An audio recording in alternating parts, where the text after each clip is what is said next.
Macherla YCP MLA Pinnelli Ramakrishna Reddy నర్సరావుపేటలో ప్రత్యక్షమయ్యారు. 3 కేసుల్లో జూన్ 6 వరకు ఆయన అరెస్టు చేయొద్దంటూ మధ్యాహ్నం హైకోర్టు ఉత్తర్వులివ్వగా రాత్రి 9 గంటలకు ఆయన నర్సరావుపేట చేరుకుని స్థానికంగా ఓ హోటల్లో బస చేశారు. రాత్రి 12 గంటల సమయంలో పల్నాడు జిల్లా ఎస్పీ మల్లికా గార్గ్ ఎదుట హాజరయ్యారు. కోర్టు విధించిన షరతులలో ప్రతిరోజు ఎస్పీ ఎదుట హాజరు కావాలన్నది ఒకటి. అయితే మొత్తం అన్ని కేసుల్లో అరెస్టు కాకుండా హైకోర్టు నుంచి ఉపశమనం పొందే వరకు పిన్నెల్లిని పట్టుకోలేకపోవడం రాష్ట్ర పోలీసుల వైఫల్యానికి నిదర్శనం. ఈవీఎం విధ్వంసం, హత్యాయత్నం, అల్లర్లు, దాడులు, బెదిరింపులు తదితర అభియోగాలతో నమోదైన కేసుల్లో నిందితుడిగా ఉన్న పిన్నెల్లి రామకృష్ణారెడ్డి ఉన్నారు.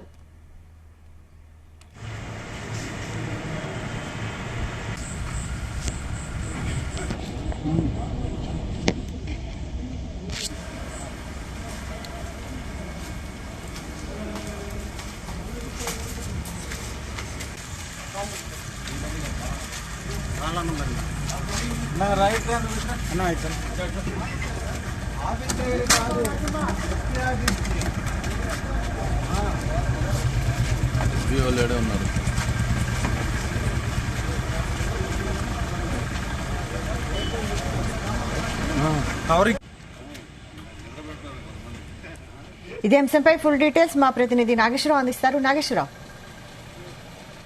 వైశాలి రాష్ట్ర వ్యాప్తంగా కూడా ఉత్కంఠం కలిగించిన పిన్నెల్లి రామకృష్ణారెడ్డి అంకం పొలికొచ్చిందని చెప్పుకోవచ్చు. ఏదైతే పిన్నెల్లి రామకృష్ణారెడ్డి మాచర్ల పల్నాడు జిల్లా మాచర్ల నియోజకవర్గం 202 పోలింగ్ బూత్ లో ఓ ఈవీఎం ప్యాడ్ ని ధ్వంసం చేశారు. ఈవీఎం ప్యాడ్ ని ధ్వంసం చేసిన ఘటన ఎన్నికలు అయిపోయిన తర్వాత ఆ వారం రోజుల తర్వాత వెలుగులోకి వచ్చింది. ఈ వెలుగులోకి వచ్చిన ఘటనపై కేంద్ర ఎన్నికల సంఘం గాని రాష్ట్ర ఎన్నికల సంఘం గాని డీజీపీ గాని సీరియస్ అయ్యారు. దీని పట్ల ఆ పిన్నెల్లి రామకృష్ణారెడ్డిని అరెస్టు చేయాలని కూడా సూచించారు.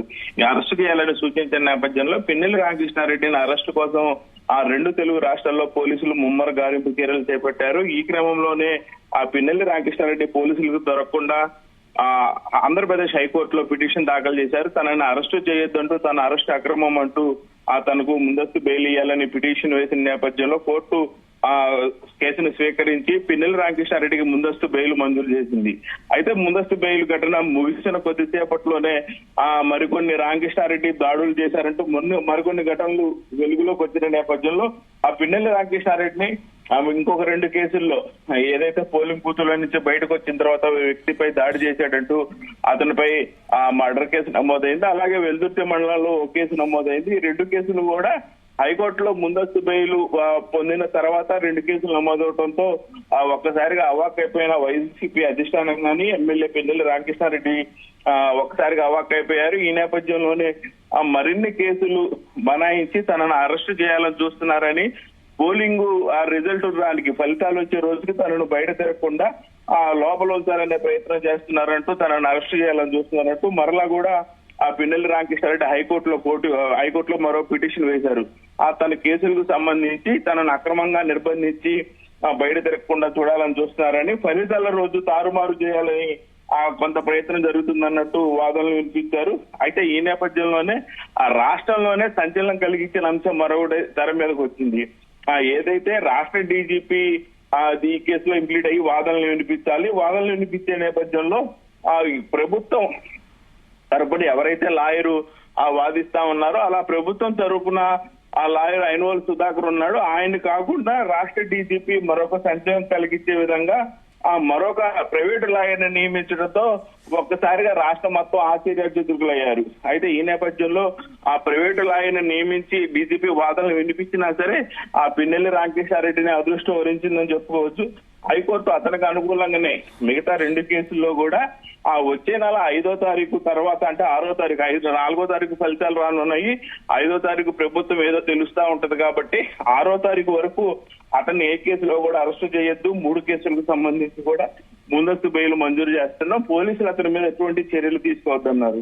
కానీ ఇదే సందర్భంలో పిన్నెల్లి రామకృష్ణారెడ్డి పాస్పోర్ట్ కూడా హ్యాండ్ ఓవర్ చేయాలి పోలీసులుగా అనేది ఒకటి ఇచ్చారు. ఇంకొకటి ప్రతిరోజు కూడా పల్నాడు జిల్లా ఎస్పీ కార్యాలయంలో హాజరయ్యి ఎస్పీ ఎదురుగా సైన్ పెట్టాలని చెప్పేసి కోర్టు తీర్పివ్వడంతో 2 రోజుల తర్వాత, అంటే నిన్న అర్ధరాత్రి పిన్నెల్లి రామకృష్ణారెడ్డి నర్సరావుపేట చేసుకున్నారు. నర్సరావుపేటలోని ఓ ప్రైవేటు హోటల్ నందు బస చేసి అక్కడి నుంచి జిల్లా ఎస్పీ కార్యాలయానికి చేరుకొని అక్కడ పూర్తి ఆయన ఎక్కడుంటున్నాడు, ఎలా ఉంటున్నాడు, ఏముంటున్నాడు, అలాగే పాస్పోర్ట్ కూడా ఆ పోలీసులకి హ్యాండ్ ఓవర్ చేశారు. లుకౌట్ నోటీసుల నేపథ్యంలో కూడా ఎక్కడికైనా వెళ్ళిపోతారేమో అన్నట్టు ఆ డీజీపీ తరఫున లాయరు వాదించడంతో పాస్పోర్ట్ కూడా హ్యాండ్ ఓవర్ చేశారు. అలాగే ఎస్పీ ముందు ఆ పూర్తి సమాచారం, తను ఏ హోటల్లో ఉంటున్నాడు, దాని అడ్రస్, తనతో పాటు ఎంతమంది అనుచరులు ఉంటున్నారన్న కోణంలో కూడా పూర్తి వివరాలతో సహా పిన్నెల్లి రామకృష్ణారెడ్డి ఎస్పీకి సమర్పించారు. ఈ నేపథ్యంలోనే ఆ సొంత పూచీకత్తు మీద పిన్నెల్లి రామకృష్ణారెడ్డి ఇచ్చిన వివరాలతో ఆ ఎస్పీ పూర్తిగా ఫైల్ చేసుకున్న తర్వాత పిన్నెల్లి రామకృష్ణారెడ్డి పంపించిన పరిస్థితి అయితే ఉంది. దీంతో ఒక్కసారిగా నర్సరావుపేట లో కూడా కొంత ఉద్రిక్త వాతావరణం ఏర్పడిందని చెప్పుకోవచ్చు. ఏదైతే ఆయన బస చేసిన హోటల్ దగ్గర కూడా ఆ జిల్లా ఎస్పీ కొంత పోలీస్ యంత్రాంగాన్ని పెట్టింది. అలాగే జిల్లా సెంటర్ కావడంతో పిన్నెల్లి రామకృష్ణారెడ్డి వచ్చే సమయంలో ఆ కొంత పట్టణంలో 144 సెక్షన్ కూడా ఏర్పాటు చేశారు. ఆయన వచ్చే దారిలో కూడా ఎక్కడా 2-3 మించి ఉండకుండా కూడా చూసుకునే ప్రయత్నాలు అయితే జరిగినాయి. మొత్తానికైతే రాష్ట్ర వ్యాప్తంగా సంచలనం కలిగించిన ఆ పిన్నెల్లి రామకృష్ణారెడ్డి అనే అంశం అయితే ఆ రాత్రితో ముగిసిందనే చెప్పుకోవచ్చు. మరలా కూడా ఫలితాలు వెలువడిన తర్వాత వచ్చే ప్రభుత్వాన్ని బట్టి కూడా ఈ అంశంలో పూర్తి టెన్షన్ వాతావరణం అయితే 100% ఉండే విధంగా అయితే కనపడతా ఉంది. Vaishali. Right, thank you Nageswararao.